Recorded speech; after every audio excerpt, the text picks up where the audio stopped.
Bermuda triangle का नाम सुनते ही लोगों के मन में रहस्यमय घटनाओं, गायब हुए जहाजों और विमानों की कहानियां ताजा हो जाती हैं। हालांकि वैज्ञानिकों की दिलचस्पी लंबे समय से एक अलग सवाल में थी। उनका प्रयास ये समझना था कि करोड़ों साल पहले ज्वालामुखीय गतिविधियां समाप्त हो जाने के बावजूद बरमूडा द्वीप आज भी समुद्र तल से इतनी ऊंचाई पर कैसे मौजूद है। अब वैज्ञानिकों की एक नई रिसर्च ने इस पहेली का संभावित जवाब खोज लिया है। अमेरिका के शोधकर्ताओं ने बरमूडा द्वीप के नीचे धरती की गहराइयों का अध्ययन किया और पाया कि वहाँ एक बेहद असामान्य भूगर्भीय संरचना है। ये भूगर्भीय संरचना वैज्ञानिकों के लिए काफी इंटरेस्टिंग साबित हो रही है।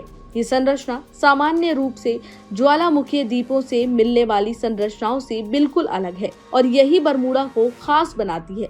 अध्ययन के दौरान वैज्ञानिकों ने भूकंप से पैदा होने वाली भूकंपीय तरंगों की विश्लेषक के बारे में जानकारी प्राप्त की। इन तरंगों की मदद से उन्होंने समुद्र तल के नीचे मौजूद चट्टानों और परतों की तस्वीर तैयार की है। जांच में ये सामने आया है कि बरमूडा के नीचे समुद्री क्रस्ट के ठीक नीचे कम घनत्व वाली चट्टानों की एक मोटी परत मौजूद है, जिसकी मोटाई करीब 12 मील बताई जा रही है। वैज्ञानिकों के अनुसार ये हल्की चट्टानी परत किसी विशाल तैरते हुए बेड़े या नाव की तरह काम करती है। यही कारण है कि बरमूडा द्वीप और उसके आसपास का क्षेत्र समुद्र में धंसने के बजाय लंबे समय से स्थिर बना हुआ है। आमतौर पर ज्वालामुखीय द्वीप समय के साथ धीरे धीरे नीचे बैठने लगते हैं, लेकिन बरमूडा के मामले में ये विशेष चट्टानी संरचना उसे सहारा देती है। शोधकर्ताओं का मानना है कि ये परत करोड़ों साल पहले उस समय बनी होगी जब बरमूडा क्षेत्र में ज्वालामुखीय गतिविधियां हुई होंगी। उस दौरान धरती के भीतर मौजूद पिघला हुआ पदार्थ ऊपर आया और बाद में ठंडा होकर अलग परत के रूप में जम गया।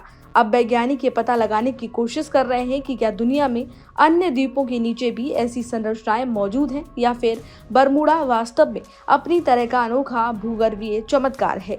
ये खोज न केवल बरमूडा द्वीप के अस्तित्व से जुड़े लंबे पुराने सवाल को जवाब देने के लिए काफी गंभीर है, बल्कि पृथ्वी की आंतरिक संरचना और द्वीपों के निर्माण से जुड़ी कई नए रहस्यों पर भी रोशनी डाल सकती है। आप इस पूरी खबर पर क्या राय रखते हैं, हमें जरूर बताएं। फिलहाल इस जानकारी में इतना ही।